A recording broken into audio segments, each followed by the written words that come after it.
Hey, Chad, what's up, man? Can you hear me and see me? Yeah. And hey, how's it going? Good to see you this morning.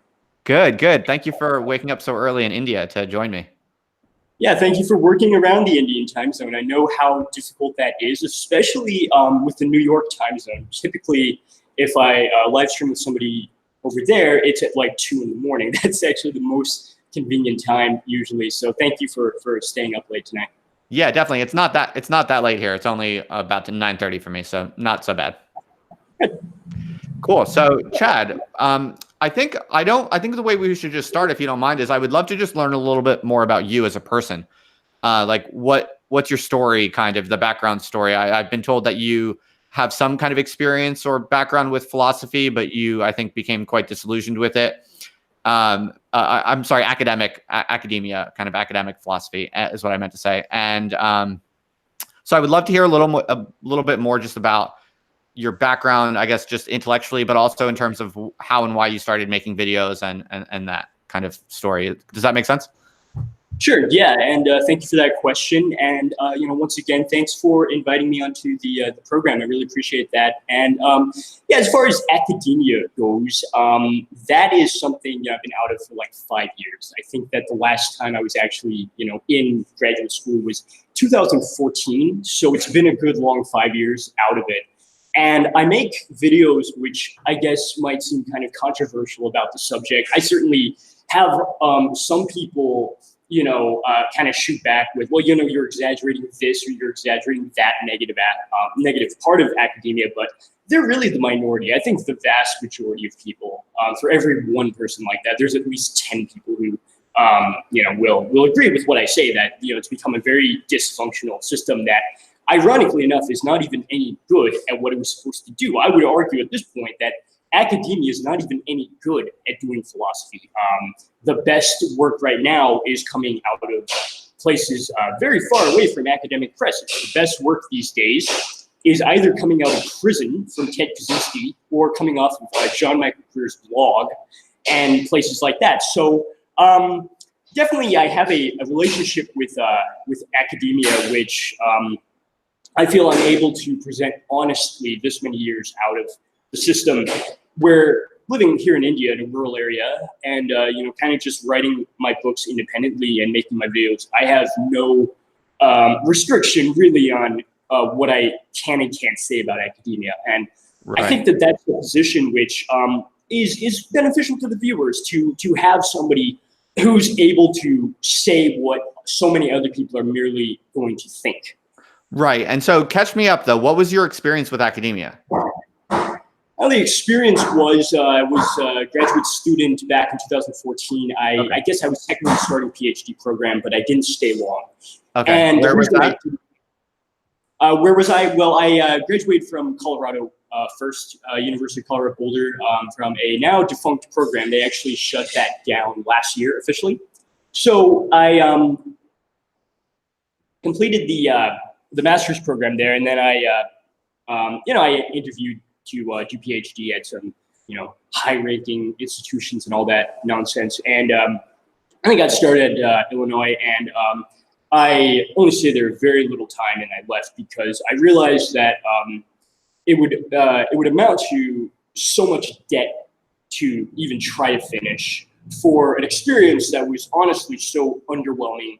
And really, at any of the institutions I attended, graduate school is really underwhelming. I did a video recently about how if I were to describe grad school in one word, it would actually just be boring, because most of what you do in grad school is actually just, it's not even exciting and intellectually stimulating. Most of what you do in grad school is you sit through these graduate seminars and you do readings of the text that are so superficial, that if you read the cover of Difference in Writing by Derrida, it's about difference. If you read the cover by Foucault, it's about power. That's about how deep you actually get into this stuff in grad school. So what were you originally going to study doing for your PhD? Well, I was kind of forced to go into an obscure field because in the United States, you can't really study philosophy in the philosophy department. It's kind of this bizarre situation where if you want to study philosophy, you kind of have to go to something bizarre like comparative literature, which is kind of an artificial department, which is just miscellaneous a little of this, a little of that, and that's about the only place you can do a little bit of, say, Deleuze, as we're going to be discussing today. And I'll grant that they'll at least have Deleuze on the syllabus, whereas the philosophy department won't, because they'll be doing some nonsense with philosophy of chemistry, or does quantum physics prove that free will doesn't exist? Is some guy's research grant that a viewer notified me he got like over $1 million to try to do this ridiculous project. So that's what you're actually doing in philosophy, and I felt like comparative literature would be the only place to do that, and they kind of do it. The problem is that, honestly, they don't do it very well. And I feel that the amount of time you spend on irrelevant stuff in grad school, if you just devoted it to independent scholarship or whatever, you would accomplish far more. I've been more productive in the past 1 year than I was all the years. I spent like 10 years on college campuses. I've been more productive in the past 1 year. So what is the main interest that defines your video production? The main interest is actually peak oil. And I actually took about 3.5 years break from philosophy. I didn't open a philosophy book from like 2015 until I brought back the channel about a year ago. And I actually gave away a lot of my old books, and gave away Deleuze, gave away Freud, gave away Habermas, all of that. Because I thought I was done with philosophy. And instead I read heavily in peak oil. So I read John Michael Greer, James Howard Kunstler, Dmitry Orlov, Michael Rupert, anybody else I'm forgetting in that genre, sorry, but the main peak oil writers. And I noticed that peak oil is a philosophy problem. I noticed that in all the cases, even in a kind of obscure field where there are no strict protocols dictating terminology, especially, they all kind of put the same problem in their own words. And this is something I treat in great depth in my book, Being in Oil, which should be released like maybe tomorrow or the day after tomorrow. I'm like just about done with a 500-page book on the topic. But they'll try to put it in their own words. So Michael Rupert will put it in material cause terms. He'll say, well, every product in your house is made of oil in one form or another. Plastic bottles are, remote controlling your TV, everything. And in fact, if you throw this book in the trash can, that's made of oil too. And then some people like John Michael Greer will maybe emphasize not so much the material cause part of it as the formal cause. And they'll say things like, well, even if we have a perfect understanding of, say, the chemistry of what petroleum is, as many of these engineers do, they'll still be blind to the formal distortion which oil has over their own thinking. And early John Michael Greer, that's obviously mythology. He has this big sense in say, 2006, 2007, that you can't even begin to address peak oil if you haven't noticed that your own mythology basically is the formal essence of oil mapped into cognition. So for the early Greer, you're thinking, if you're thinking about progress, whether you're conservative, liberal, communist, capitalist, doesn't make any difference. They're all basically just thinking the form of oil in their expectation that progress, explosive growth, return on investment that's going to be vastly bigger than what they invested. That's just oil. Oil is 200 units of energy for every 1 unit of energy that you invest. That simply is oil, whether you're explicitly thinking it or not. And that became kind of the inspiration to write what had to be a big book. Now, the Memology is kind of a short, ironically enough, academic presentation I did here in India, but it really needed a good 500-something page book to unpack exactly how a responsible treatment of philosophy and light with people like Aristotle and people like Husserl and people like Heidegger and even modern figures like Jordan Peterson and Zizek. All of them, I think, really you can do a responsible treatment of peak oil and philosophy, and that's what I try to do both in my book and on the channel. Wow. Okay. That's fascinating. So were you into these ideas at all when you were in grad school, or this was all kind of postgraduate school discoveries or ideas that you had? Well, peak oil was always there in the background. It was something I largely tried to repress when I was in grad school. I bought into the nonsense that, well, since Netflix replaced Blockbuster, that means that technological progress is still happening. And I used to do videos on the original channel back in like 2012, 2013, saying that, the brick and mortar university is going to go the way of Blockbuster. The next thing is going to be some what's the word, deterritorialized, like rhizomatic internet form for academic thought, which is going to be globally connected, and there's going to be no tuition restrictions or location. I did videos like that back in 2012, 2013. Largely as a way to silence the voice of people, which was there in my head since like 2010. And it was never really successful. And I think that all of that repression just led to kind of an explosion after I got out of academia, where I was finally able to address what had been in the background all those years. Yeah, well, I hear you on that. I don't know if you know anything about my story, and I won't talk about myself much here, but just to give you some context, I was a professor, and I recently left academia mostly to just do the internet full time, because it's just increasingly hard to have like what my vision of an intellectual life looks like anyway. I won't speak for others, but for what my vision of an intellectual life looks like, it's increasingly impossible to do it as a career professional kind of bourgeois academic was my kind of ultimate sense. And yeah, basically the internet is just in almost every single dimension of what it means to constitute an intellectual life. The internet has several advantages and very few of the disadvantages. So I'm very, everything you're saying about the internet and academia resonates with me very, obviously. Yeah, and we're actually going back to the norm, because the first the first philosopher who was a professor in the modern sense of the word was actually Immanuel Kant. So that's actually the anomaly. Going back to figures like Descartes, who was a musketeer, who wrote the Meditations in retirement. Spinoza was a silversmith.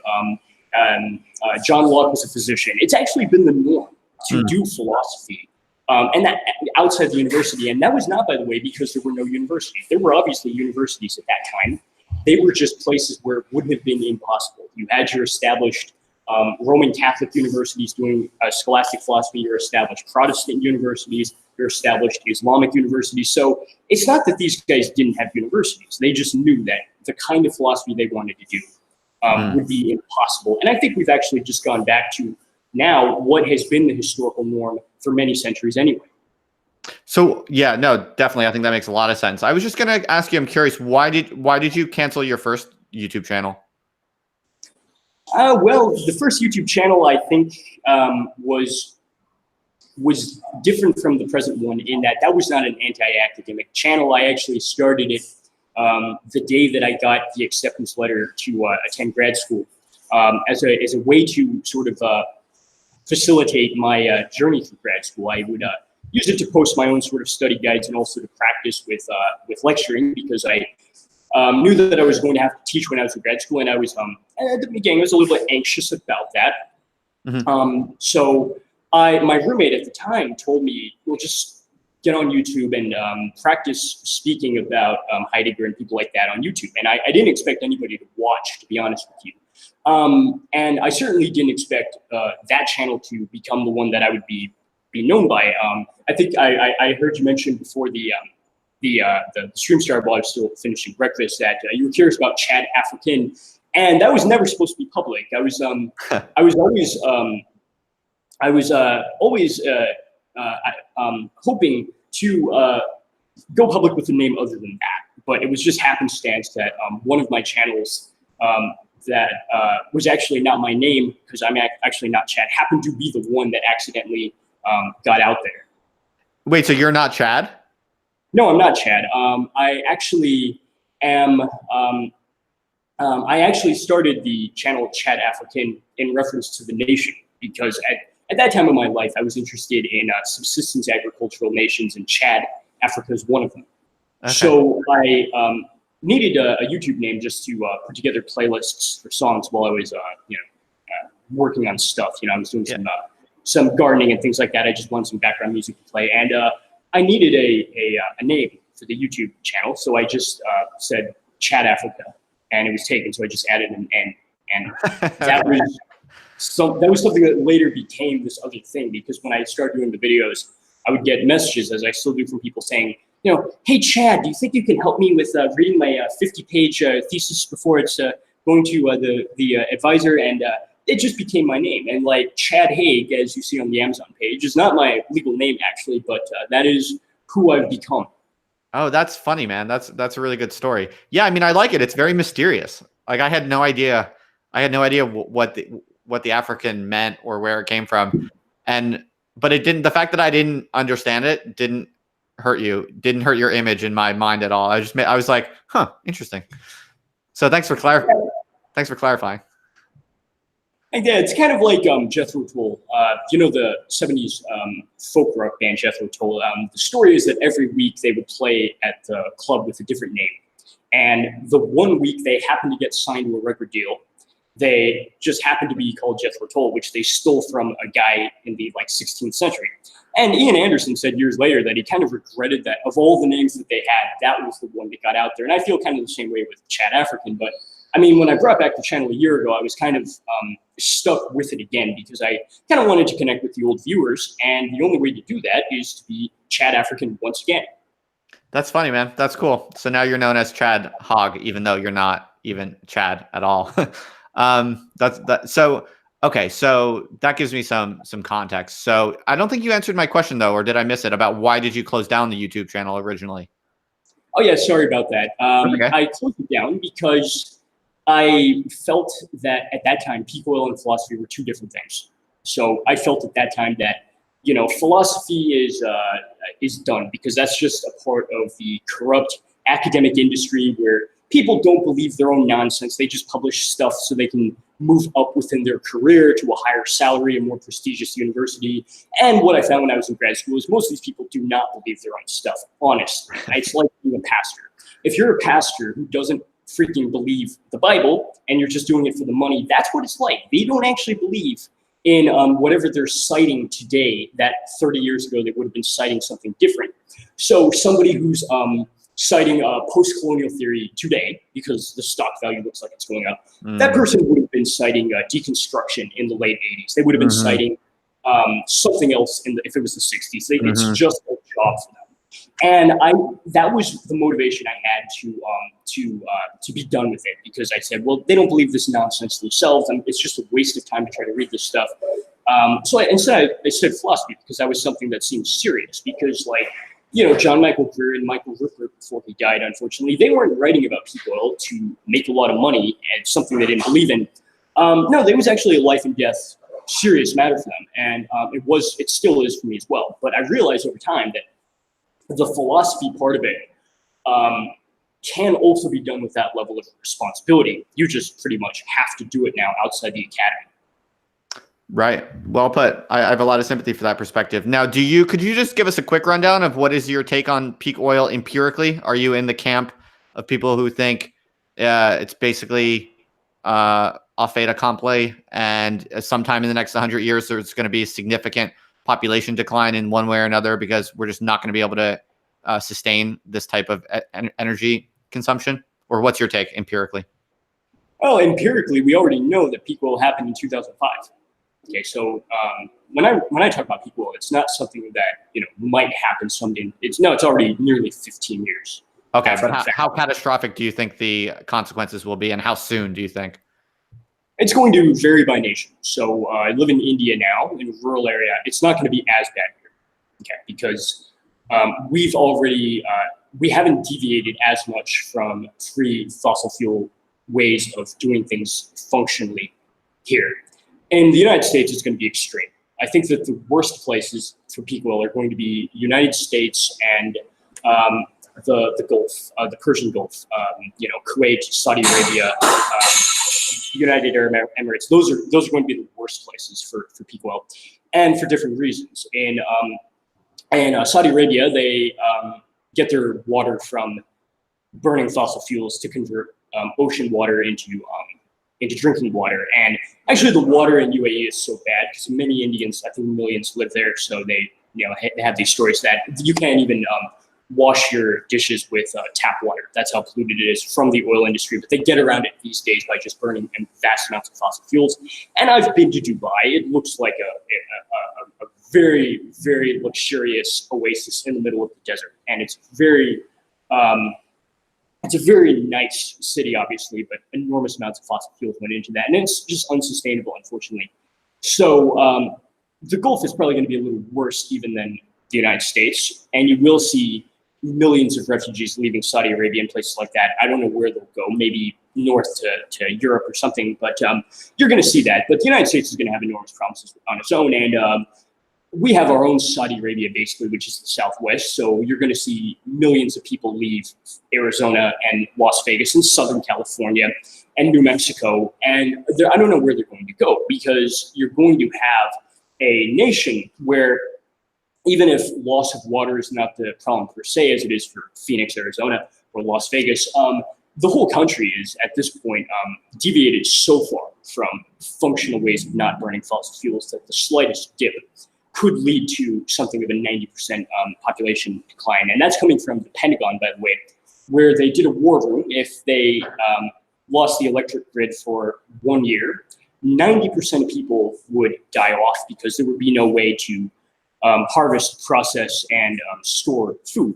So it's a strange situation now where in the 18th century, you didn't have mass starvation from not having electricity, because we had ways of processing food, etc., without it. But it's to the point now where the Pentagon themselves say that that would mean 90% population decline in the United States. Interesting. And are you, I guess, quite pessimistic about the possibility of some sort of alternative technological discoveries that would represent a new kind of energy paradigm beyond oil, but that would sustain current levels of development? You say no way? Well, I mean, there's a couple things that kind of need to be unpacked in that assumption, which people make about things like wind, solar, algae, is the fact that a lot of those are not independent sources. They're actually just oil in disguise. So solar panels are not an energy source. Solar panels are literally just a way of transferring and storing fossil fuel energy. The reason for that is you cannot produce solar panels with solar panels. So if you have a solar panel that was produced by fossil fuels, it'll yield about as much solar energy in its lifetime as you invested to build it. And at that point, it needs to be maintenance, repaired, or rebuilt. And that can only occur with fossil fuels. So there's no energy source there. It's just a way of moving around fossil fuels. So if you remove the fossil fuels, the kind of energy sources you're left with, which I'll admit alternative energy exists in the sense that you can have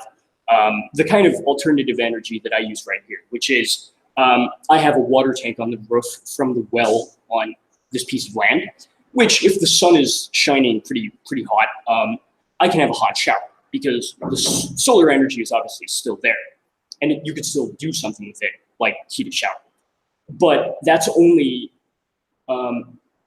when it's available. So you can't just flip a switch and it's there at any time, like natural gas. It's only when it's available.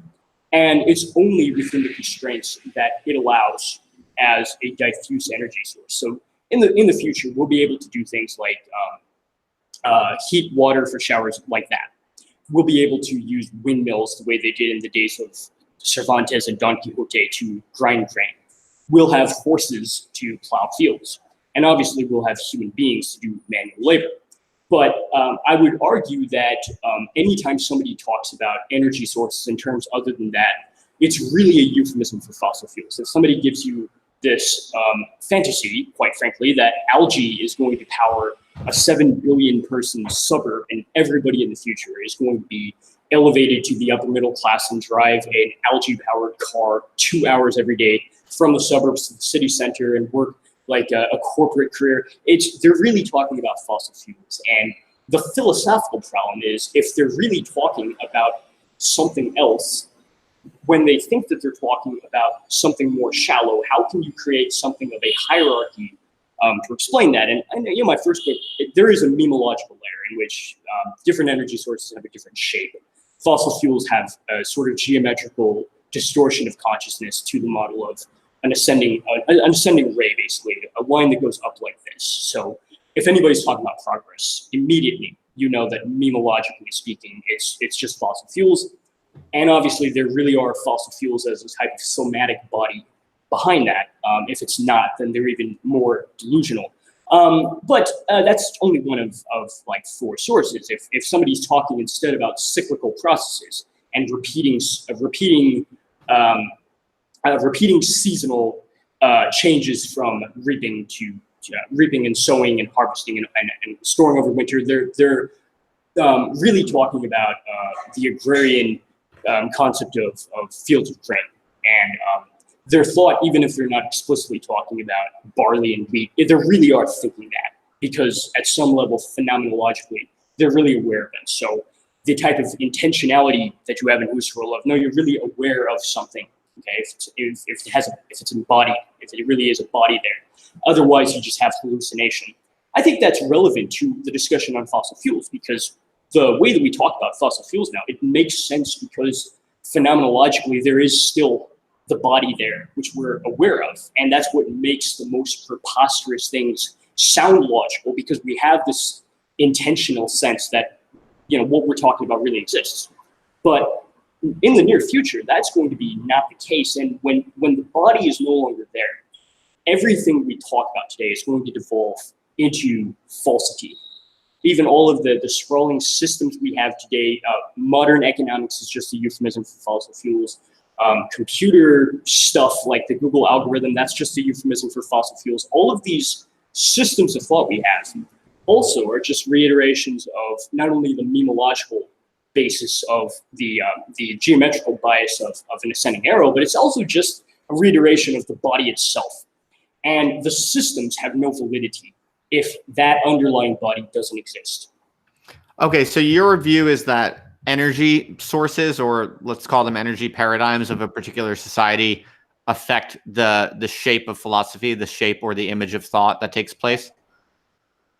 They affect it insofar as the shape of thought is them. It's not necessarily a dualism. It's not Kant or fiction, in which I'm positing a thing in itself, and then there's this appearance which is outside of it. It's rather that, phenomenologically speaking, if you're talking about the Google algorithm, the fossil fuels aren't outside of it. Okay, I'd say, yeah, they're really somewhere at the deepest level of that discourse.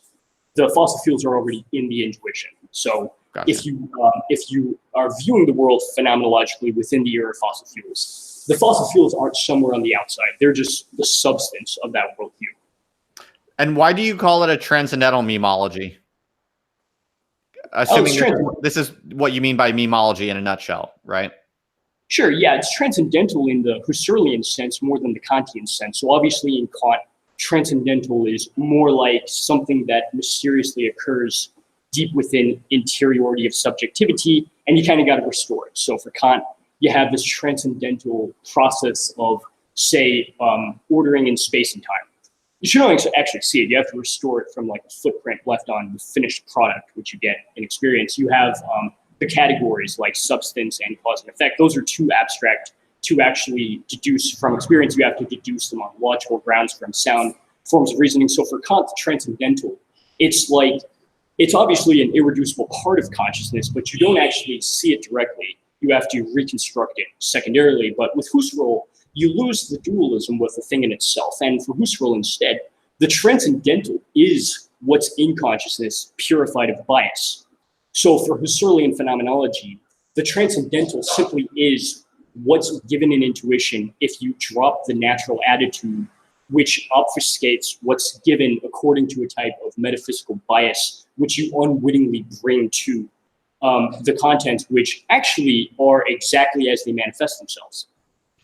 Right. So that's basically what you were just saying before about how it's not that a philosophy reflects an image of thought that reflects the energy paradigm, but it actually, you know, in some sense directly is it. That's basically what you were saying before? Yeah, it's basically going back to ancient Greek philosophy in the sense that for Aristotle, if you're talking about one of the higher order categories, you're talking about substance. So I mean, if you're talking about quality, quantity, relation, location, you know, the other categories that Aristotle had, it's not that you're not talking about substance.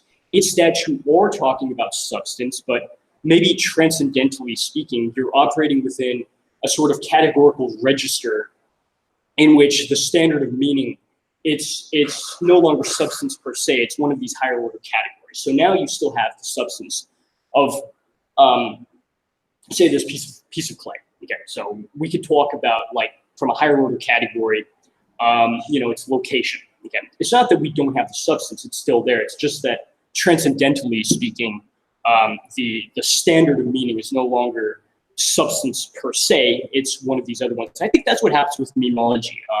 With memology, you still have the fossil fuels as substance there. It's just that the transcendental register of meaning is no longer denominated by the basic unit of meaning that you would have of substance. Now the basic unit of meaning is one meme, like one geometrical shape, whether that's the ascending ray, the agrarian circle of grain. For the hunter-gatherers, it's more like a level plane of reciprocity, which we see even in like Native American and Australian Aborigine folk tales. You have this reciprocity between humans and animals, in which animals are personified.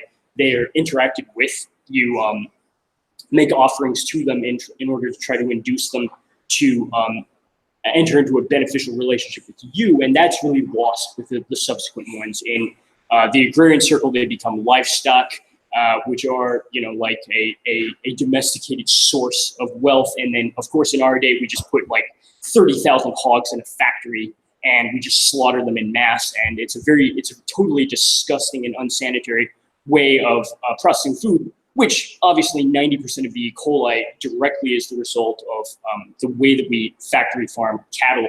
But you can see, like, in a certain sense, those are different shapes, but the underlying substance is different in each case as well.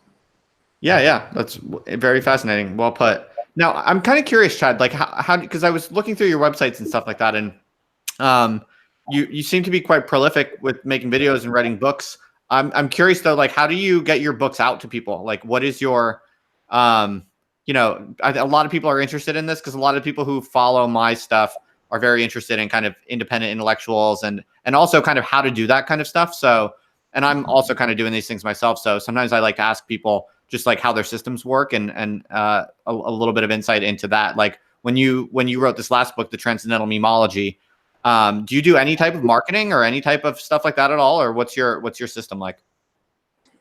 Well, marketing at this point is just through the YouTube channel, but I think that that's precisely who would be interested in such a topic anyways, right. That a handful of people around the world, yeah, I don't mean handful in the sense that it's just a couple. I mean, like, across the world, a number of people are interested in people and philosophy. And the way to find them is, I think, in a lot of ways, just to go to YouTube.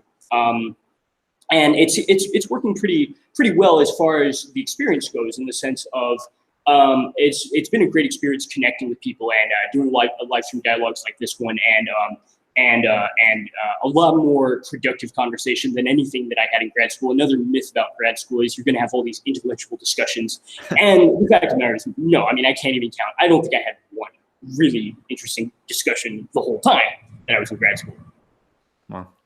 Wow. Yeah. Okay. So, and was this your first book, The Transcendental Memology? Yeah, that's right. I didn't write in grad school because well, obviously I was writing, but it was a lot of these trivial, like, academic projects, which you know, I really feel glad that they never saw the light of day, because I'll admit that, you know, that sort of thing really is garbage, which isn't meant to be read. It's meant to be, you know, it's meant to be pushed down the assembly line of academic productions to try to get you somewhere else within the university. So this is the beginning, but have a lot more planned. You know, I'm publishing Being in Oil, good 500 something page book, maybe tomorrow. It's really the final phases of that book. And I'm also working on a couple other books, going to do the philosophy of Ted Kaczynski, the philosophy of John Michael Greer, and the philosophy of Jordan Peterson within the next year. Yeah, that's awesome. That's fascinating, man. That's really cool. Yeah, I mean, it's really interesting, isn't it, doing all this stuff on the internet, because I'm sure you can relate to this. It's like you can do everything so much faster. It's crazy how much more productive you can be when you just stop asking permission from anyone and you stop, you know, doing any of the, like you were saying, just writing this or writing that because you need to promote this or advance yourself in this way. When you just sit down to basically just write what you want and think what you want, it's amazing how much more you can get done. Have you found that? Oh, absolutely. Because, I mean, let's just think honestly about how many years you would have to invest before you could write a book like the one that I'm writing right now. So If you were in academia, you'd have to go to undergrad for 4 years, a master's degree for 2 years, then you'd have to go to a PhD for 9 years, and then you'd have to do a postdoc and go to these temporary appointments to try to build up. Then you try to spend 6 years getting tenure, you get rejected, go to another university, spend 6 years trying to get tenure. You'd be writing about ridiculous stuff you don't even care about just to try to get a publication out. So maybe like at the age of 55, you'd be able to try to write a book like this. But honestly, I wouldn't even recommend, if anyone's watching right now, trying that, because the only thing sustaining universities right now in the United States is the student loan bubble. And that's starting to show signs of letting out air. So if you don't have trillions of dollars of student loans flooding into the universities, you don't have these departments. You simply do not have academic philosophy or comparative literature or sociology or any of these departments, which the administrators, when push comes to shove after the student loans are gone, they're just going to look at these departments and say, out, you guys are not worth keeping on the budget because you're too expensive to have professors who are not directly making enough money for the university and research dollars, so you guys are done. And you are not going to be able to convince those people, by the way, many of whom are not intellectual people. Most of the universities are run by people with 20 years of corporate experience as cutthroat executives making profit. And they're not the kind of people who you'll be able to go to them as a philosophy professor and say, oh, no, don't get rid of us. We're not bullshit because we've been doing the philosophy of science this whole time. They're not the kind of people who will listen to an argument like that.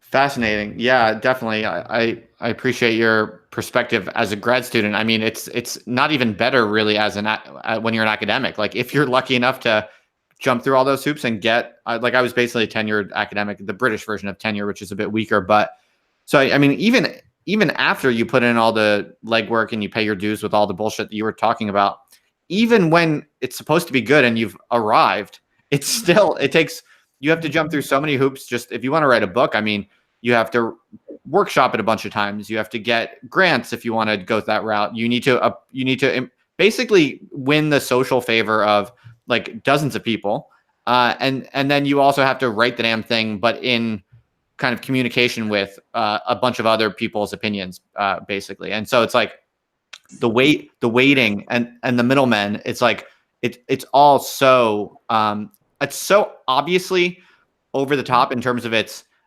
inefficiency and just kind of stupidity that I mean, that's why I want people to like look at people like you who are kind of just like, fuck it, I'm gonna write a 500-page book right now just because I feel like it and because I want to and because I can, and I think it's important to think and to express what I'm thinking and trying to express. I just love cases like you of people who just get after it and can show how much more you can do if you just don't bother going through the system. Right, and I mean, thank you for sharing that. That's something which a lot of people, I think, maybe wouldn't understand the extent to which that's actually what, like the fantasy of being like a professional intellectual. Like in reality, the worst part about what you just mentioned is the fact that even if you did publish that book, it could be 30 years before anybody, quite frankly, even reads it all the way through to write a review. Because I mean, it's just speaking about some of the professors I had when I was in grad school. I looked up their publications from the 1980s, which not one person had cared enough to leave a review for. Yeah, exactly.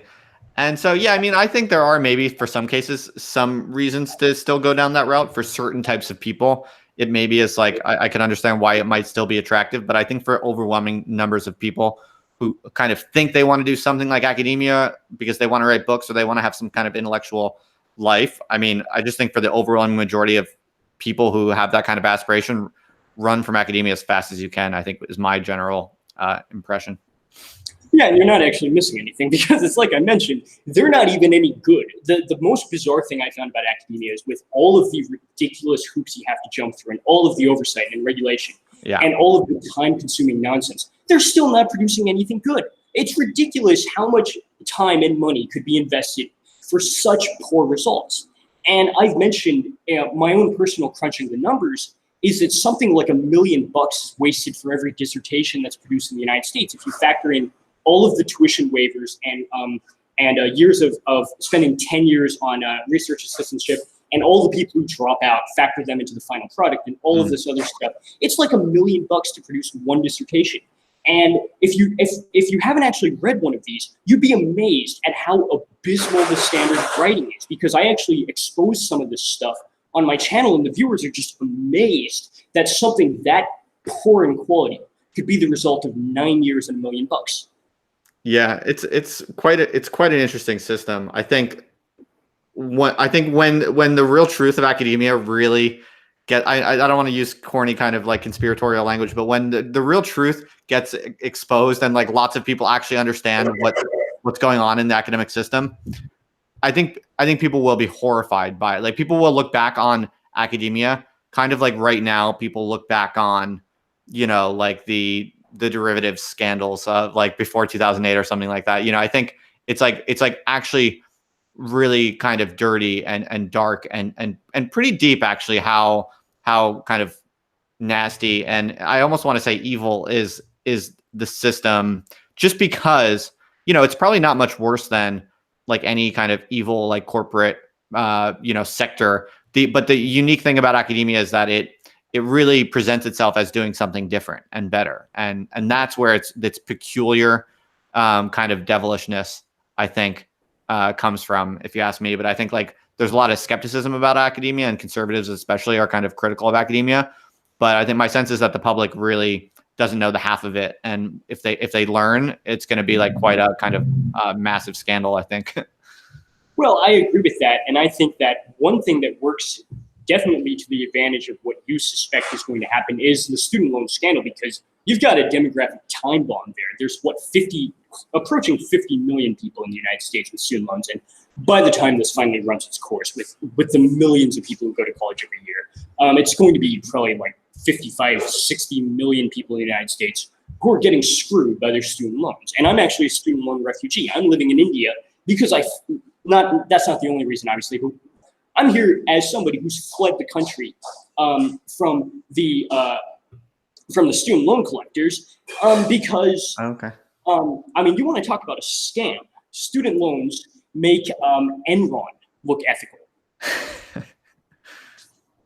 So you went to India in part to not pay student loans in America, is that right? It was certainly a nice benefit. Now I'm here for other reasons. My wife is Indian, Okay. and we enjoy living here. I mean, I definitely, don't get me wrong, I love being here. I'm not here just fleeing the country, but that was definitely something which I realized if I was going to be here, that even giving $1 to these people would be out of my mind to do it, because there's no benefit that comes from it. Other older forms of trade had to actually produce something of value in exchange. So you go down to the market, you spend like $5 on vegetables, right? You're getting something. The student loan people realized that they could take your money and give you nothing in return, because I paid my student loans for 5 years, and I'll tell you, there's not a fucking thing that you get in exchange for paying your student loans. The only thing that does is put off how bad they can raise your rates and things like that. Oh yeah, well, I definitely agree that there's absolutely no ethical compunctions about not paying your student loans if you're in a situation where it's not going to negatively affect you. I completely agree with that. I mean, yeah, we don't need to go down a rabbit hole about capitalism and ethics or whatever, but I'm kind of personally of the opinion that in contemporary society, what businesses do to you is basically whatever they can get away with, that matches their calculations of what's in their interest to do. And so the law is just one of the variables that they factor in, and the consequences of the law is one variable that they factor in. But they have no respect for the law itself. So I'm certainly not going to have respect for the law itself, and I don't think anyone else should either. So I have no qualms or objections on that point. Right, and you're not actually paying back anything, because they screw you twice, because the money just goes to pay ridiculous tuition rates. So it's just shuffled from one corrupt institution to another. They give the money to the university, okay, and most of the classes you get are going to be fluff. You're not going to learn anything as a result of this. And then they shuffle the money back to the student loan company, and then they shuffle it to the guarantor, and then you consolidate, that moves to another. So you get screwed like 4 or 5 times with having to pay back for something you didn't even get anything the first time around. Right. Well, yeah, I think a small number of people can get something out of it. You know, I think there is a way to go to university and make the most of it. And I mean, I think for a small number of people, taking out those loans wasn't necessarily a mistake. But yeah, your larger point is well taken. Chad, Yeah, and I think that, I mean, yeah, and if I will just say real quick, you mentioned that, you know, it's not necessarily different from what other businesses would be doing if they could. I think that's right. I think that the difference, however, is that as Ted Kaczynski mentions in his recent book, Written from Prison, Anti-Tech Revolution, there's a natural tendency of self-propagating systems, as he calls them, like nations and corporations and student loan companies and universities to try to outdo each other in natural competition to the extent that they can by maximizing the scope of their domination. The difference is that today, that limit has intrinsically been raised to previously unthinkable levels, he says, by technology. So these days, you have the same tendency towards expansion and domination that the Roman Empire had, but they were physically limited to just the area like around the Mediterranean. It's not that they didn't want to go further, they just weren't able to because they didn't have modern technology, or in my terms, they didn't have fossil fuels. But today, the same sort of base human nature is allowed a far higher ceiling of destruction because of technology and because of fossil fuels. And I would say that that's the case in the short term. But in the long term, it definitely won't be. And these institutions, like the student loan people and you know, all of the other sort of huge corrupt institutions that are screwing millions of people, when the fossil fuels start to run out, they're actually just going to collapse because there's no way to conduct those types of operations without the kind of energy sources which you might think that somebody like Sallie Mae or even somebody like Google, you might think that they're extremely powerful. But the power that they have is literally just fossil fuels. Like, phenomenologically speaking, the power that you're aware of is just fossil fuels. They're just a tiny parasite on something much bigger than themselves. And so how did your book, your recent book, the one that's coming out soon, maybe tomorrow, Being an Oil, is that right? How is that different? Oh, did I get it right? What is it called? Being an Oil. Being an Oil. Go ahead. Mm-hmm. Right. Like being in time, but oil instead of time. Okay. Just making sure I got that right. Right. So how does being and oil, how is it different than the transcendental memology, or what did you learn in the time between those two? Well, it's kind of more like a subset superset relation in which memology is a part of this bigger system. And since I did that as a conference presentation, ironically enough, I was invited to do a presentation right here there's a college near the village where I live in India. So I accepted, and they really had no restriction on the topic. So I just decided to do it on something I was writing on anyway. But I realized that a conference presentation was much too small to talk about what would need about a 500-page book. So it's a kind of a subset of this bigger thing, in the sense that, you know, for being an oil, it's not just one maybe transcendental register of meaning, it's all five. So for me, the five registers of meaning, or at the deepest level, you have the somatic level, which is from the ancient Greek word for a body. So to the extent that I can, I try to do the Heidegger thing of inventing new terminology. So I don't want to necessarily use loaded terms. I don't want to call that like the physical or the real or the material level, the concrete level. Those terms are too loaded. So I call that the somatic level, from the ancient Greek term soma, for a body, in the sense that, like, if you're talking about fossil fuels at the somatic level, the criteria is whether there's a physical body that's really existing there, which you're aware of. If there is, then the higher orders which are founded on it make sense. And in a certain sense, they're true. Yeah, because that's also a standard of truth. But if it's gone, then all of that's just false. Okay. So higher than that's the memological layer, and they move up progressively from more abstract to less abstract, and more natural to intuition to more unnatural. So the most unnatural, as requires greatest deviation, is the somatic layer. Most people never reach it. Marx, for example, is a materialist, but he's not able to penetrate to the somatic layer. He doesn't make it quite that far. Most people don't.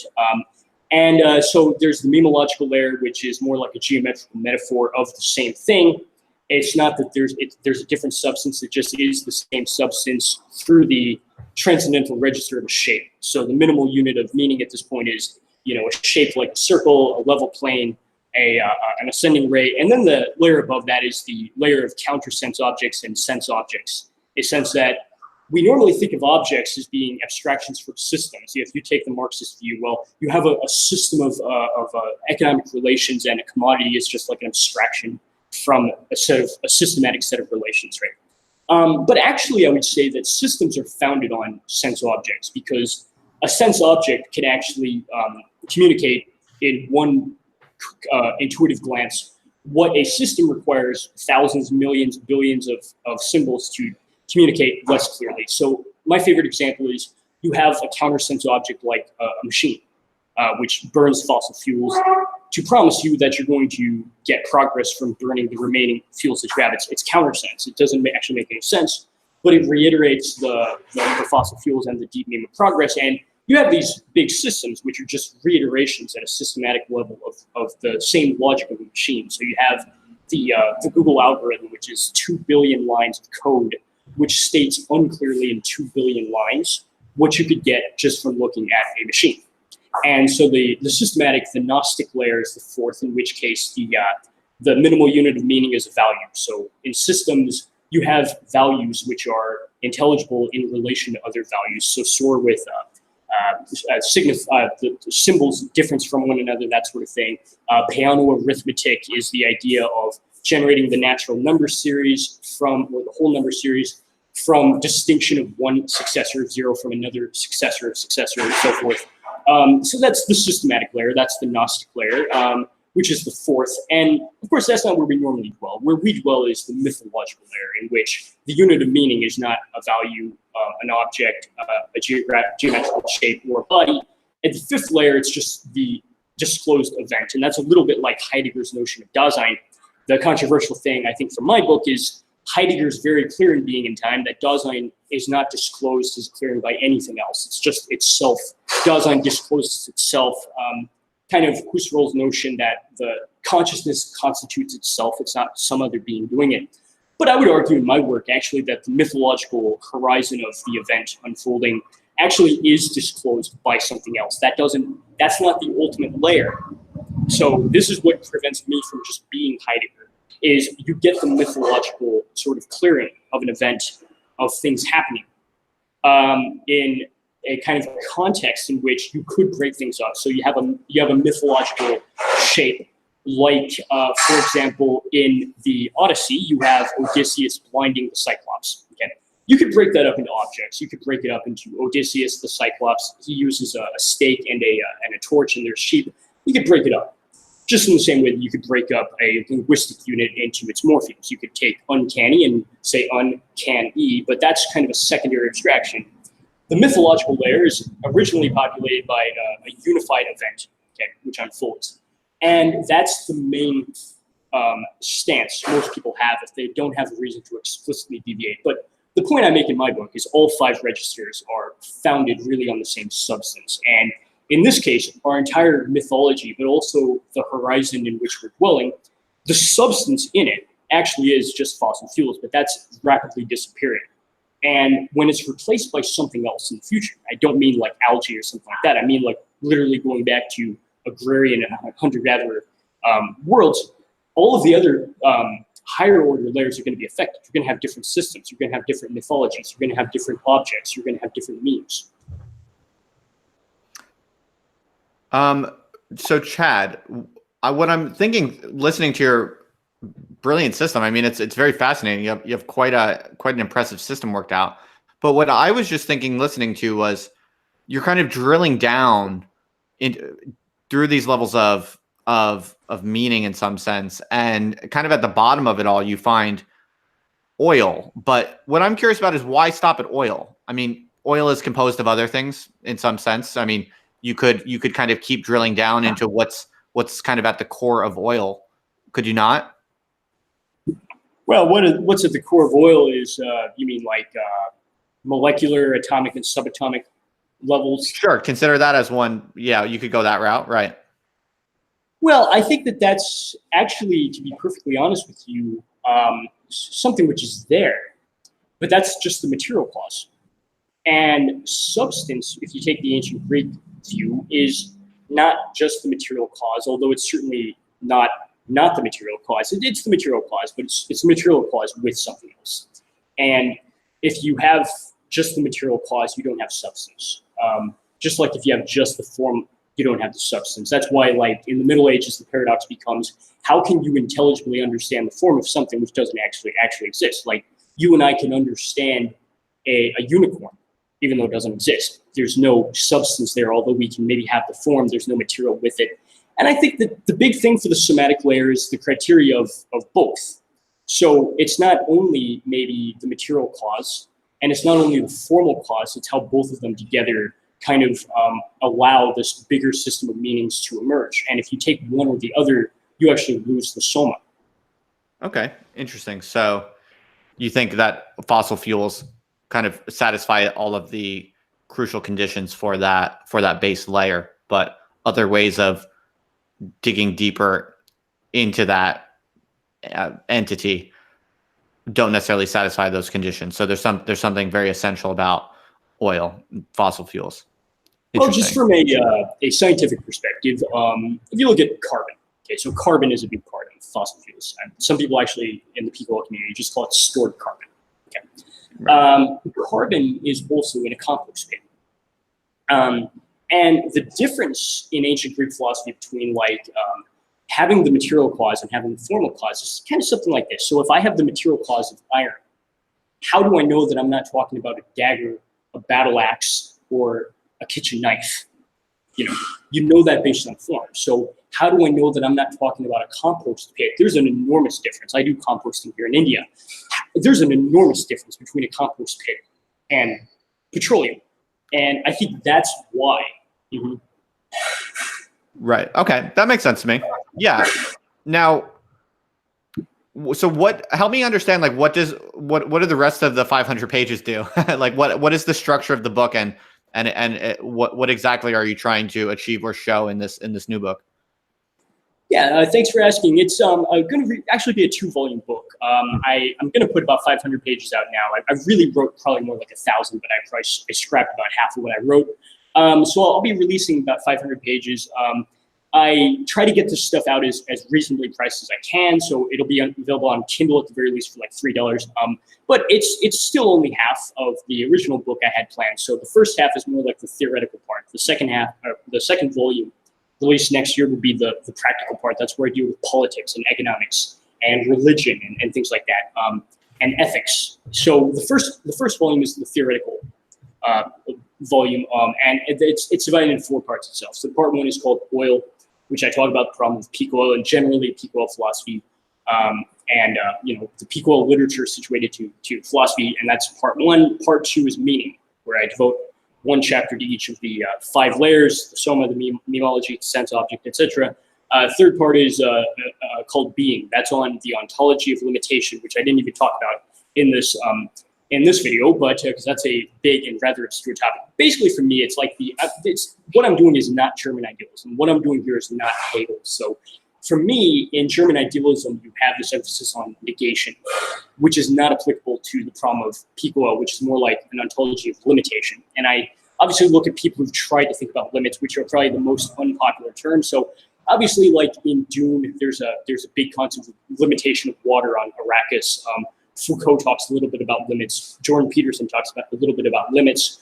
But nobody's really done a satisfactory sort of ontological analysis of limitation the way that Hegel did of negation, or that any of the other ontologies were sort of redefined for Heidegger. It's Dasein for Deleuze, it's difference for Badiou, it's set theory. For me, it's limitation. Okay? And that's such a big topic. I won't be able to say more about it, except that it's kind of the opposite of Hegel.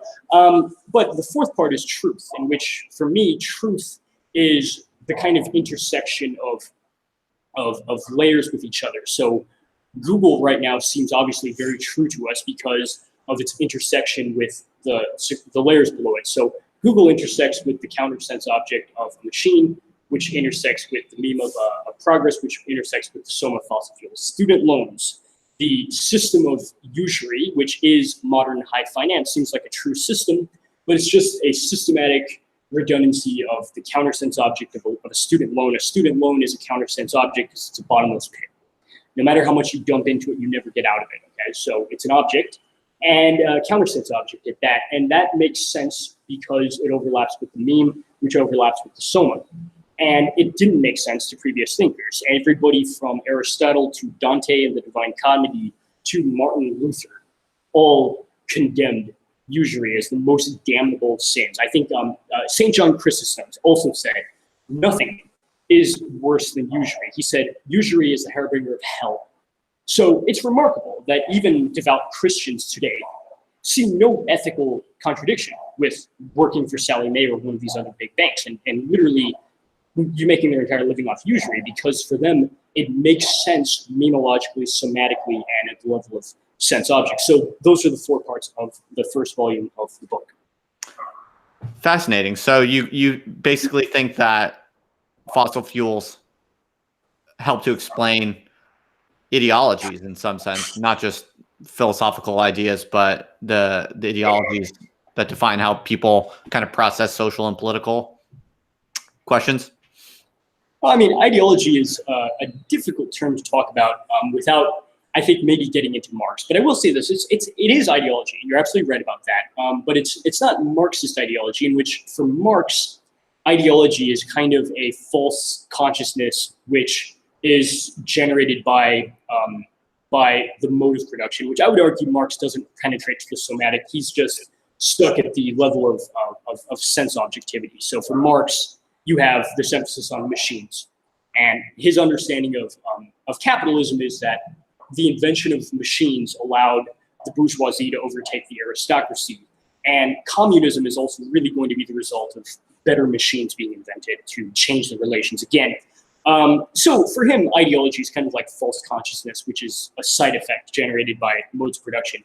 And I really don't think, that's not the way that I would put it. I would say that with ideology, which for me is not its own distinct layer, there's mythological ideology, there's systematic ideology, there's counter-sense object ideology, there's memological ideology. So we have to be maybe specific in my system of what kind of ideology we're talking about, because like the Google algorithm is systematic ideology.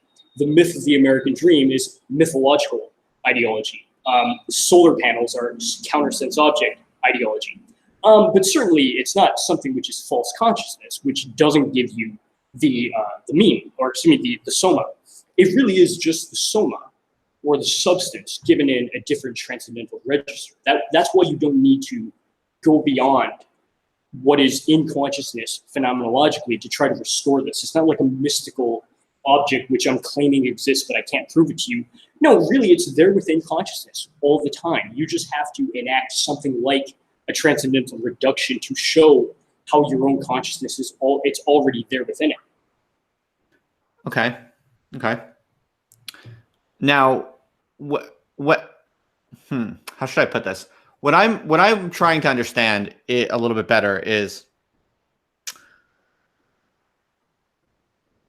the relationship between the fossil fuel as this kind of base layer that you're describing, and how it affects the way people think. Like you're kind of talking about, how should I put this? We're talking at a very kind of general level, right? A very abstract general level. I'm curious about kind of the mechanisms. Like how do you get from step A to step B in this model? I mean, like, why is it that our thoughts, our phenomenology is able to contain in it these kinds of, material substances underneath the earth? Like what is that relationship like? What is that mechanism like? Does that make sense? So first of all, empirical oil is not transcendental oil is one of the weird claims that I make in the book. So when I'm talking about oil, I'm not talking about something that is physically within a barrel of petroleum, which you could conceivably pass your entire lifetime without ever physically seeing one. Right. And even if you do, let's just say you work in the oil industry yourself. So every day you're handling these things. It's not that you're handling the soma directly, okay, or that you have any better understanding of it. Not even if you're a scientist who's studying it or an engineer who's studying it at a formal level, because transcendental oil is not itself the soma. It's empirical oil is not itself the soma. Empirical oil is itself, ironically enough, just one more countersense object, which is itself founded upon it. So in Husserlian phenomenology, the most bizarre thing is that, the empirical ego is not the transcendental ego. The empirical ego is itself an object which is constituted by the transcendental ego. Yeah. And that's a little bit where I'm going with this, is like the soma has, so the barrel of oil has to make, in a certain sense, constitute itself, in that it's also constituted to you by the soma. So the thing that I'm, I guess, trying to make clear is like, it's not that the every extant barrel of oil put together in a set, that's literally it. It's rather more like the relation of limitation, ontologically speaking, to the other layers, which is a very obscure topic. I don't know that I have time to explain in depth. But one thing that interests me is this. So for Hegel, you have this notion of determinate negation, in which for Hegel, you have this failure. I don't know if you're familiar with like volume 3 of the Encyclopedia by Hegel. I don't recall. Okay, so it's a pretty obscure work, but you have this notion that you move from art to religion to philosophy, right? And you have this progression of trying to do art, and you're trying to do art, you're failing. You have this vision of what art should be, whatever, in kind of non-formal terms, and one day you finally get it right, but then it's no longer art, because when art finally becomes itself, it transforms into religion. So religion goes through the same thing, and religion tries to get itself right. And it's not that it never does, it's just that when it does, it becomes philosophy. Okay? And this is the real key, I think, to understanding Hegel, is how it's not that you never embody the notion or get it right. It's rather that when you do, it's no longer what it is. It's like Plato's notion in the Cradle that a perfect picture is no longer a picture. Let me put it this way, a perfect representation is not a perfect representation. At that point, you just have an object. And the paradox about how embodying the content of what it's supposed to be actually just leaves the subject matter altogether, I think, can be understood through this hierarchy, in which the mythological criteria for meaning is something that actually is imperfectly embodied by myth. We have the ambiguity of interpretation and hermeneutical events, and we have the ambiguity of abstractions, like myths are about good and evil and things like that. There's this understandable frustration and inconclusiveness. But when we finally get past the ambiguity, we no longer have myth, then we just have value. Values are not ambiguous. Number 3 is not number 4. Okay? The negation operator is not the conjunction operator. Okay, so but there we have another problem, in which now it's inconclusive as a whole system. We need billions of lines of code to state, if we could have one perfect symbol communicate the whole thing in one symbol, well, you could have that. It's just no longer a system now. Now it's an object. And that runs into the same problem of, well, a machine is kind of an imperfect example of this concept of linear progress. You have to indirectly read it from a physical machine. So what if there was an object which captured that perfectly? Well, that's actually just the deep meaning. And then there's the problem is, well, it's like oil, but it's not oil. Okay.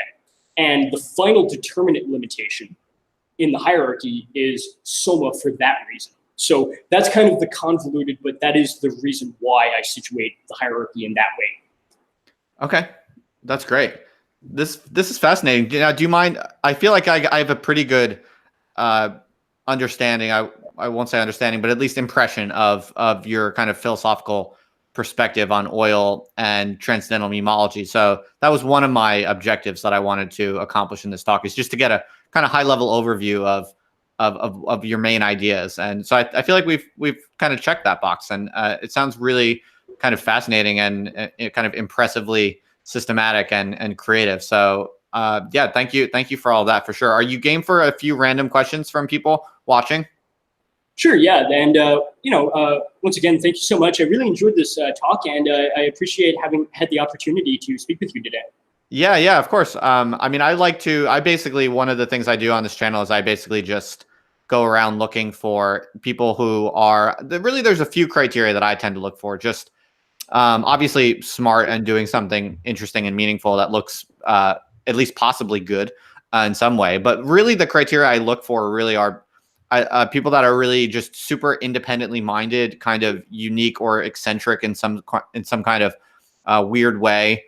and that are actually, doing something, working hard on something over time, and have that kind of serious motivation and investment and discipline to actually not just be weird and interesting and unique and creative, but to follow through on it and actually constitute some kind of interesting independent presence and project. And so I'm kind of like always just scouring the internet for interesting people like that. And you were recommended. A few people who watch my stuff said that I think like 2 of them said that I should talk to you. So I looked you up, and then I'm seeing in the chat that a few other people who watch my stuff know of you. So yeah, so it would make sense that, you and I have a lot to talk about.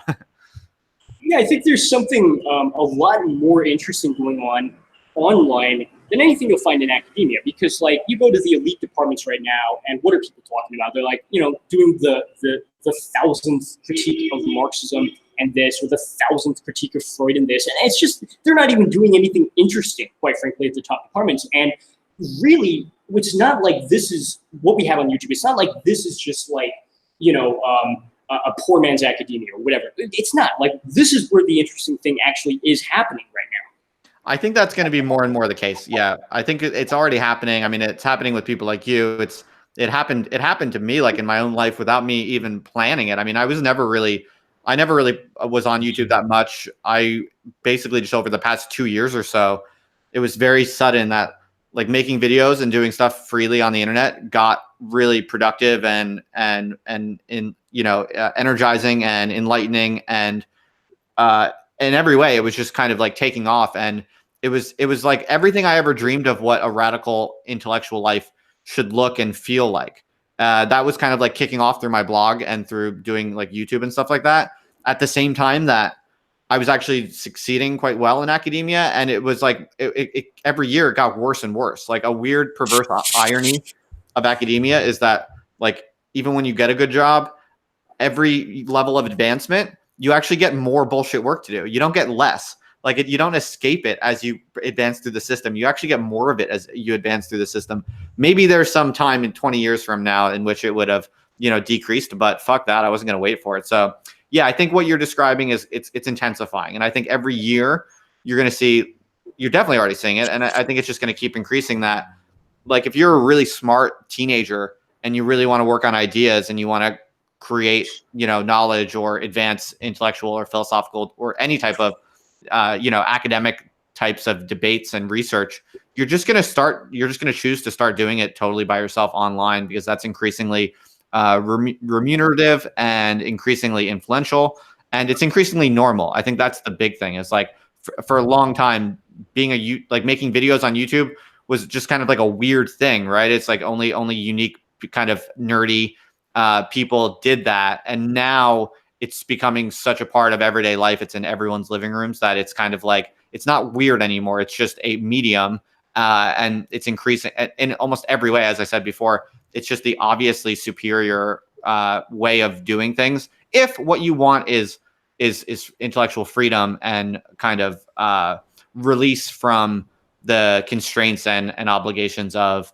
a kind of stultified professionalism. Now, some people want that, and there are certain types of personalities who maybe excel in that type of context, and they can have their academia. But for people like you and I, it's just increasingly going to be obvious that there's no need to bother with academia.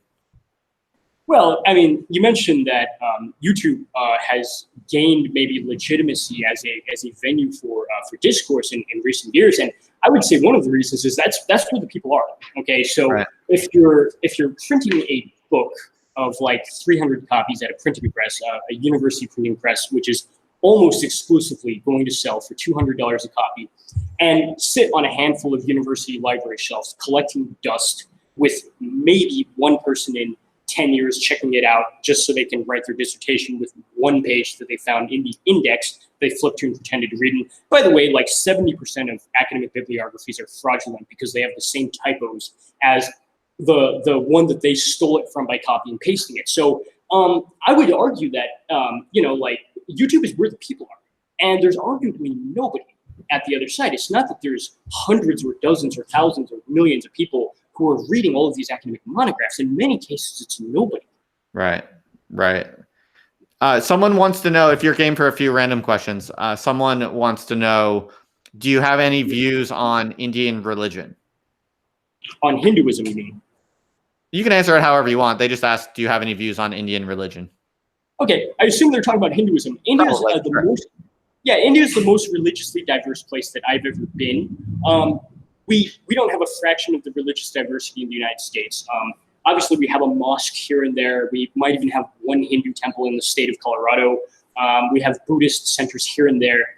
But India is, so people who've been to China and India both say that India is the opposite of China, because we have religion not only at a diverse level, in which I think it's, to me, it feels about roughly equal, Hindu, Christian, and what's the other one? Hindu, Christian, Muslim. And if you're in northern India, there's a lot of Sikhs. And in Sri Lanka, you have a lot of Buddhists. And that's really awesome, you know. And I think that religion is also just out in the open in India, in which every shop you go to, there's going to be either a Hindu icon. I don't know if you can see Lord Shiva behind me, but I have a icon myself of Lord Shiva, if you can see him or not. Because the landowner, or the person who owns this house, actually, and there's Nietzsche also, if you're curious who that is.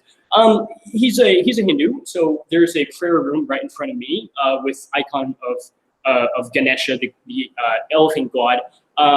So it's something which I think in America you feel like only super religious people will do that, but here it's something that you'll find in every restaurant, in every taxi cab you get into. There's going to be like a Hindu icon, or maybe some Arabic inscription with a picture of Mecca if they're Muslim, or a picture of Jesus if they're Christian. And you know, I think it's good. I think that religious diversity is a good thing, and I think that a lot of good philosophy is not pursued in the West because it's religious. So I have a series of videos on my channel on Hindu philosophy, which I talk about the Ramayana, the Hanuman Chalisa, Lord Shiva, a lot of that. And I think that a lot of really legitimately good philosophy over thousands of years has been intrinsically religious. And a lot of people in the West are letting that stuff go to neglect simply because they feel pressured by academia to maintain this radically secularist and anti-religious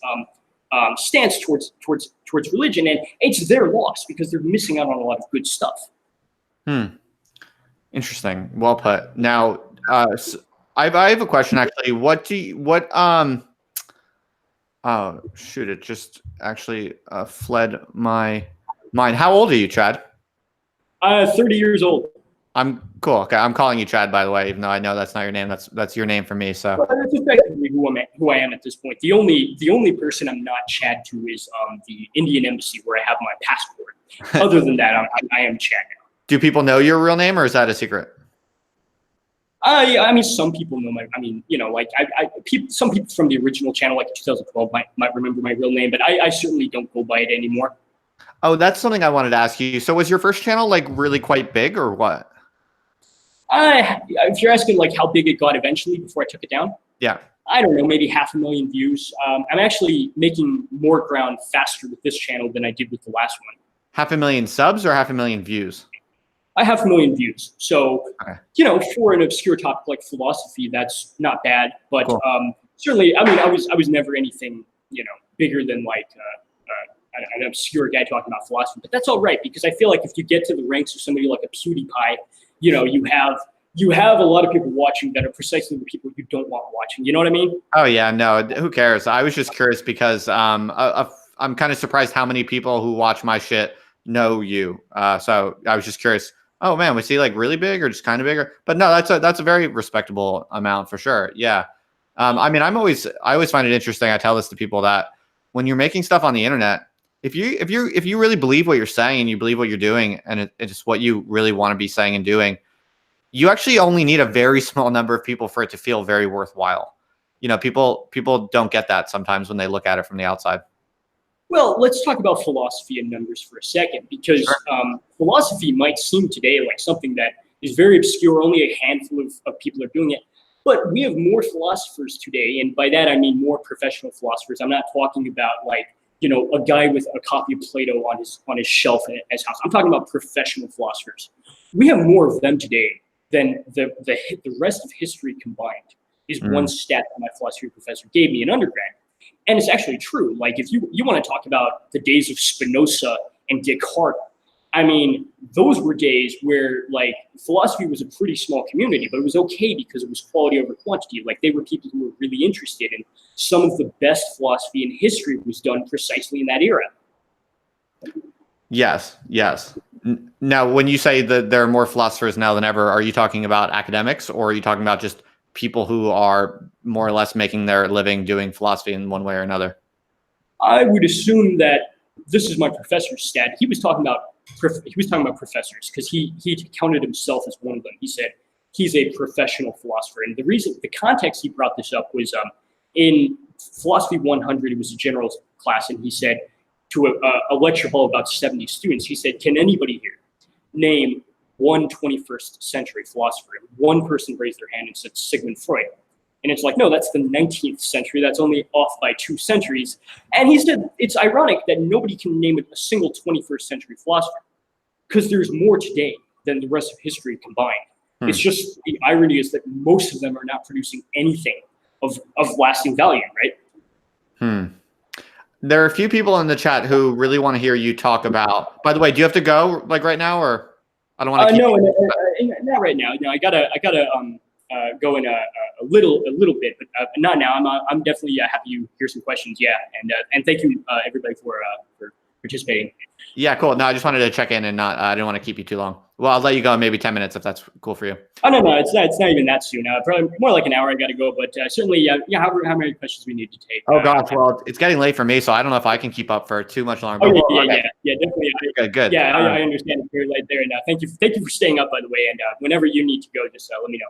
Perfect. I'm not in a rush or either way. So, okay. So a few people really want to hear you talk about Kaczynski's critique of the left. What's your take on that?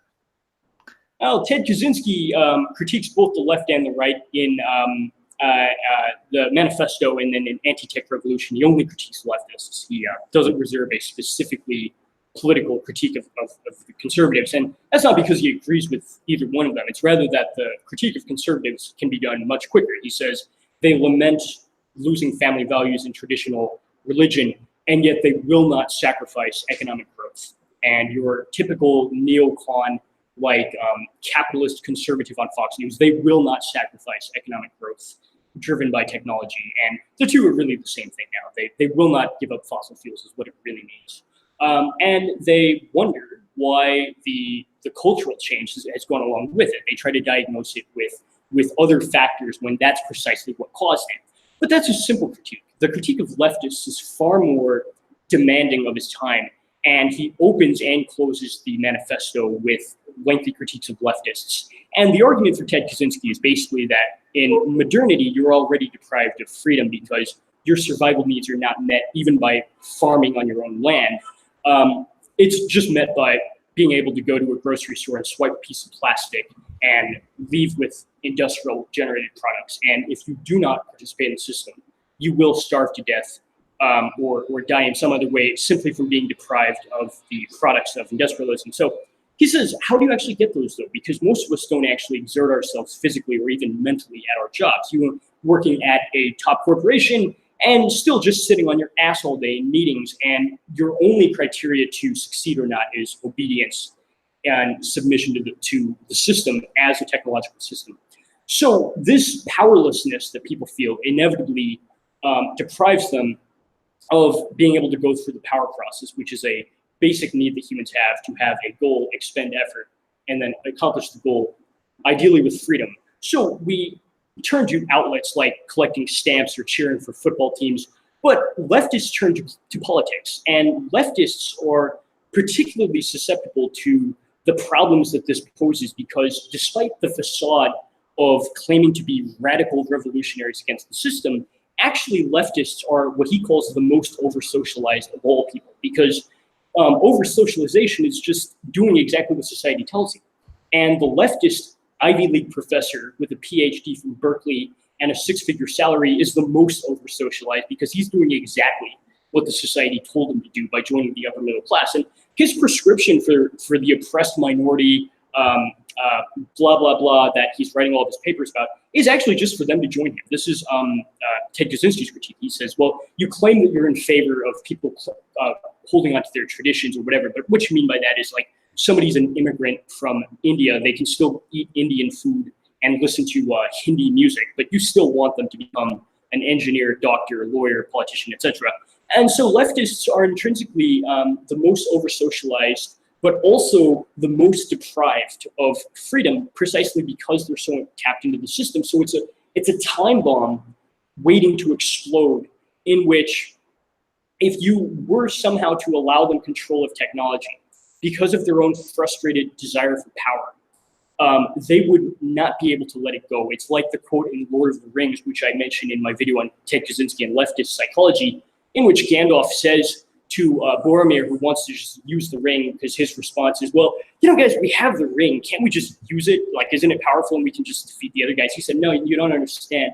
Even if you're wise and powerful, the ring can't be used, because then it's even more dangerous. Because if you're already powerful, it's going to corrupt you even more. It's like that with technology. If you're already very powerful within society, it's even more dangerous. And nobody, he argues, from the left can be taken seriously as anti-technological, because if they actually obtain like a political revolution to control the society, they won't be able to do that, by the way, without modern technology and fossil fuels. And what interests you about Jordan Peterson? I think Jordan Peterson is demonstrating the divide between the masses and the entrenched aristocracy, which is reaching a level as drastic as you saw in the 18th century in France or the 19th century in Russia, in which, say Russia, you had an entrenched aristocracy that spoke French and looked to Western Europe for inspiration and was out of touch with the masses of serfs and peasants. And that created the conditions for a revolution. And you have the same thing now. You have an entrenched academic aristocracy in the West who's looking towards, ironically enough, once again, Europe, although largely at this point it's Scandinavia that they're placing as like, if you listen to like the Young Turks, they'll say, well, obviously universal happiness is possible. We could just become like Norway and have like, you know, their level of socialism, and everybody, if they did that, would be happy. But I mean, we have a disconnect between the aristocracy, which is looking towards Scandinavia, and repudiating the ignorance of the masses, and making their whole career by doing that, by the way, because these days, if you want to beat 900 people from one academic appointment, you're not going to be doing it by having a very good understanding of Husserl or Heidegger or Hegel or some legitimately difficult thinker. You're just going to shout the loudest about social justice, and you'll basically just guilt trip the administrators into letting you on the department. Oftentimes by shouting about issues which, like the third world, for example, like most of the post-colonial professors claiming that they deserve a position on the faculty just because they're talking about the third world are not from the third world. They're actually wealthy, upper middle class background, quite frankly, white people from America who suddenly took an interest in the third world because it was going to advance their career. So there's this hypocrisy that is difficult to ignore for anybody outside the aristocracy, which is generating this divide in which the millions of people who are listening to Jordan Peterson, and like this book has thousands of reviews on Amazon. This book I was able to obtain in India for pretty cheap, but in America it's like $80 for Maps of Meaning by Jordan Peterson, and people are buying it because there's a demand. Whereas, you know, one of my professors was invited to do an Ivy League talk like last year, and there was like 45 views on the video, like half a year later. So it's just remarkable how the official academics, even at top universities, are talking basically to nobody, because nobody actually wants what they have to offer. And I think people who dismiss the Peterson phenomenon as the ignorant masses who don't know good stuff when they see it are only confirming exactly what has created this phenomenon. Interesting proposition. All right, here's a curveball. How much mysticism is there in Hegel's philosophy? How much mysticism is there in Hegel's philosophy? That's a good question. It's difficult to talk about Hegel's view of religion, I think, maybe without realizing that for him, most religion is picture thinking. So in Phenomenology of Spirit, the last big section of the book is religion. So you start with consciousness, you get to self-consciousness, you get to reason, you get to spirit, which is like kind of like culture, and then you get to religion. and each one is doing what the previous one was trying to do. So with religion, you finally get something like the type of community, and I guess maybe like civilization you were striving for with spirit. So you get that, but you're still achieving it with the limitation that you're trying to contemplate the absolute. So the reason you progress beyond the previous stages is now you're explicitly dealing with the absolute. But the absolute in religion is still thought of as picture terms. You're thinking of, if you're not familiar with like picture thinking and notional thinking for Hegel, the picture is something which is a static form which seduces you into thinking that it's fixed, whereas it's really something which is going to be negated away by the notional immanent negation of the notion by itself. So you finally get beyond religion when you understand that the absolute is not any single image that presents it as a transcendent like entity. You understand in the final section that you move up to the absolute by thinking it notionally. So I would say that Hegel definitely posits religion as being like at the top, nearly at the top of this hierarchy, but he doesn't quite consider it. He still considers it to be picture thinking. So that's about as much as I have to. And the same thing with the third volume of the encyclopedia. You move from religion to philosophy, because when religion becomes what it's really supposed to be, dealing with the absolute, then you just get philosophy. Excellent answer. Now, what do you think of the permaculture movement? Its strengths or weaknesses? I'm not a huge fan of permaculture, to be perfectly honest with you, as somebody who was actually involved for about 1 year with trying to start an eco-village. So I actually got into peak oil with permaculture at the same time. Some of the philosophy majors at my undergrad got into peak oil at the same time that they got into permaculture. And they started the plans for an eco-village in the forests of Oregon, where we were supposed to just sort of start a self-sustaining community of thinkers while the rest of society collapsed. And obviously it never happened, largely because of ideological differences. So the worst thing about permaculture is there's some people in the permaculture movement who use it as an inkblot for dogmatic liberal ideology. There's some who do it for dogmatic conservative ideology. I've been to farms where it was one or the other. I've been to some farms where it's evangelical Christian conservative couple that wants that to be the ideological basis of permaculture. I've been to ones where it's secular leftist hippies and atheists who want it to be that. And I think that's going to be the downfall of permaculture, because that's a misunderstanding between the levels. Permaculture should be descending down to the soma for how you get, how you survive off of resources, but they don't descend all the way to the somatic level. They remain at the mythological layer of compelling images or explanate or visions of how the future will be better. They stay at the systematic level of political correctness, for example, in which you're explicitly sorting out right language from wrong language. That's just the systematic layer, treating language as units of value. And I think that permaculture in the West is something which could be used properly, but too many people are using it wrongly. What really interests me is not the invention of some new exotic thing that's going to save us. It's rather just traditional Indian agriculture, because I live in a rural village in India where there's still, I would say probably most people around here still do traditional farming, because just 10 years ago, this road on my house was a dirt road that was treaded by, it was trod, I don't know if that's the right past tense, by bull carts. And there's certainly parts of India where I still see people riding carts pulled by bulls.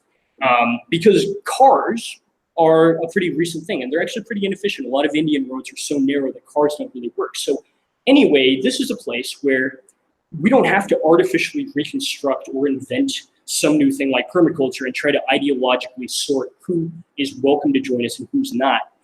It's already here. And what I'm personally learning from having farmers, kind of show me some of what they know, is better than anything I learned when I actually went to permaculture settlements in the West. I'm learning the proper way, according to the Indian climate, to do things like composting. I'm learning the proper way to grow tapioca and keeping chickens and things like that. So I would argue one of the best views, and I'll finish this comment with this, is one of the best views of Peterson is that we don't actually understand why things function the way they do. We only understand that they do.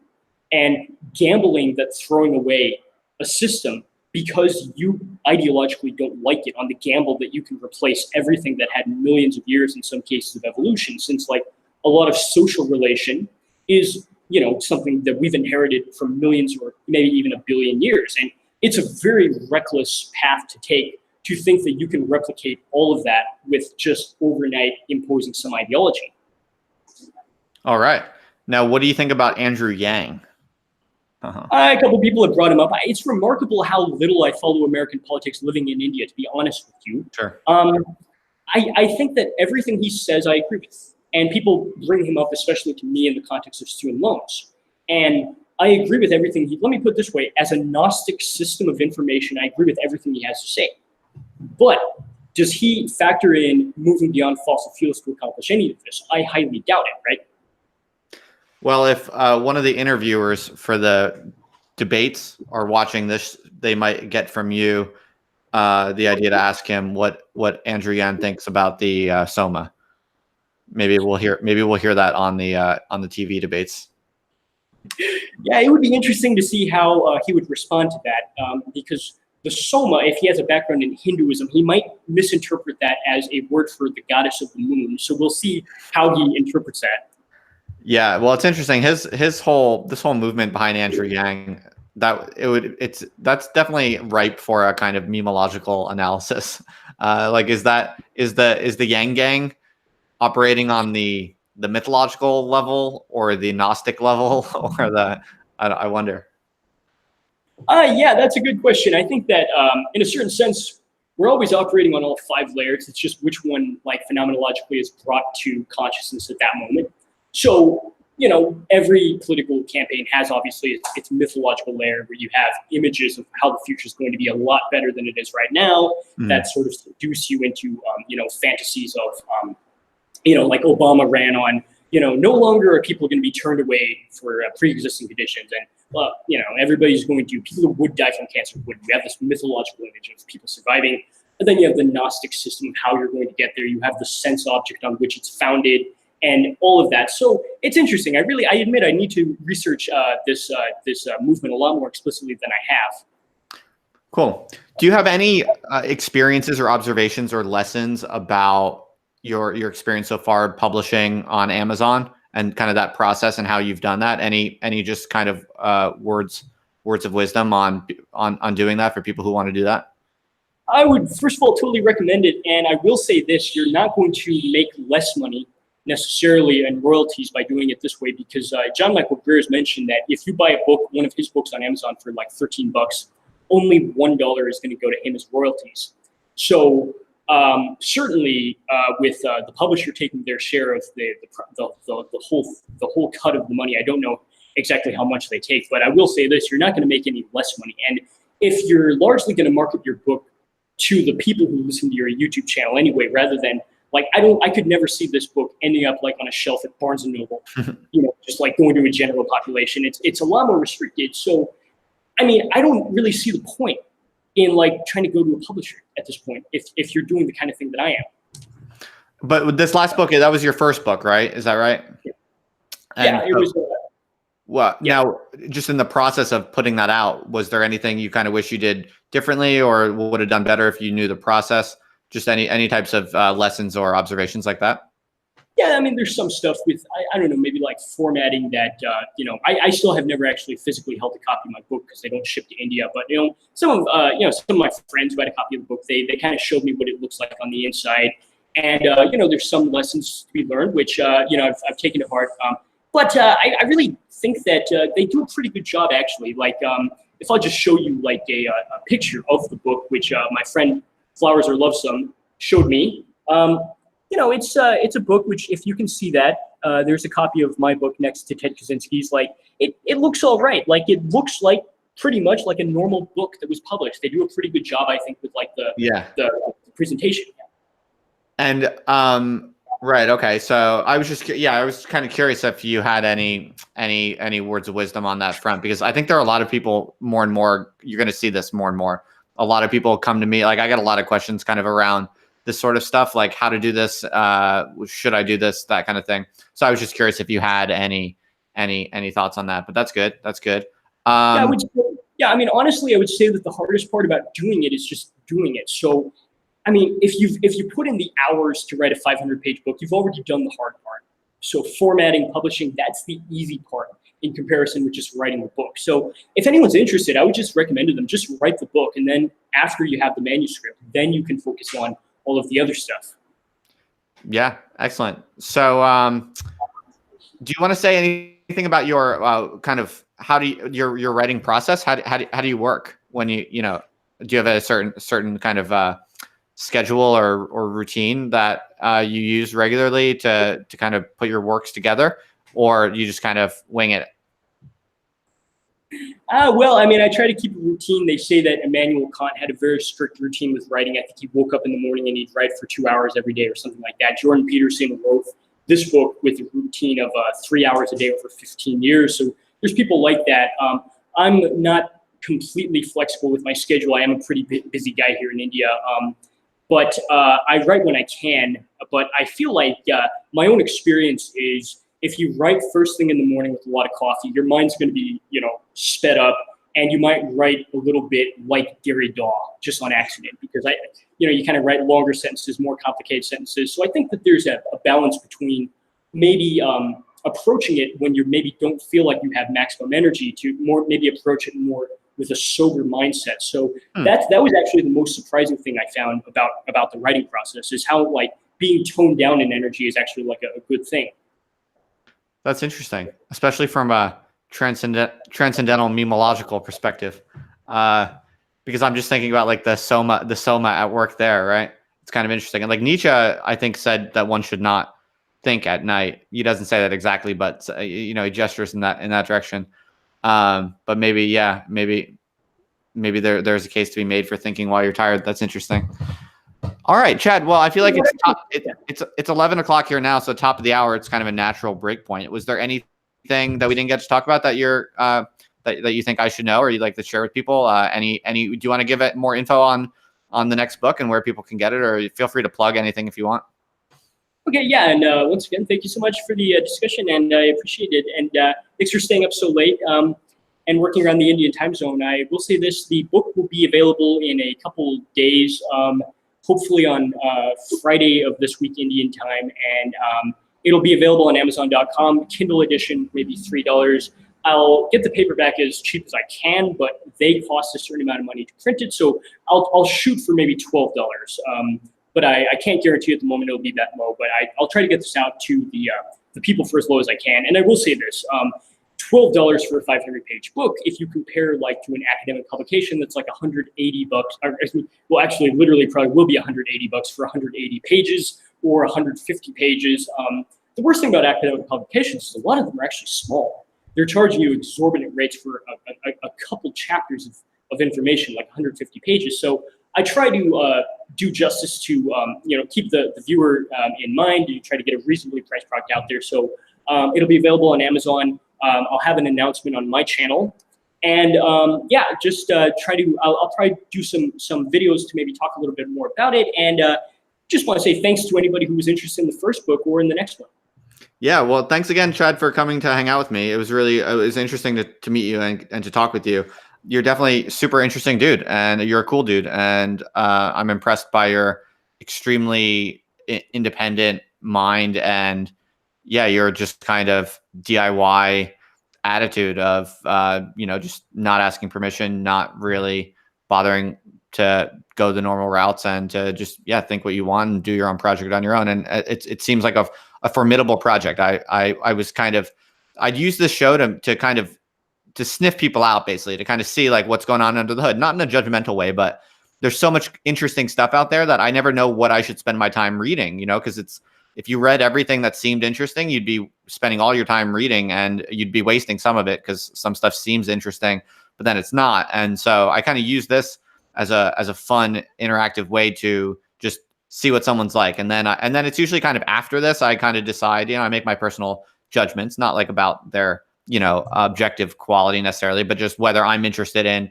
kind of learning more. And, I'm definitely, I think I'm going to buy your first book, at least, because I'm quite curious to see how you build out this model. I can't say more about it. I can't really engage it more because I'm only learning about it for the first time right now, but I'll definitely say that you've convinced me that it's intriguing and interesting enough that I want to see what you do there, and I want to see how you make that case. So yeah, my hat's off to you, and so well done, and I hope we stay in touch. Yeah, and thank you once again. It was a great talk, and I appreciate your time, and it was a great thing to do. So thank you. Cool, man. All right, dude. Well, thanks again, and I'll see you around the interwebs. Okay, sounds good. Take care. All right, see you, Chad. Bye.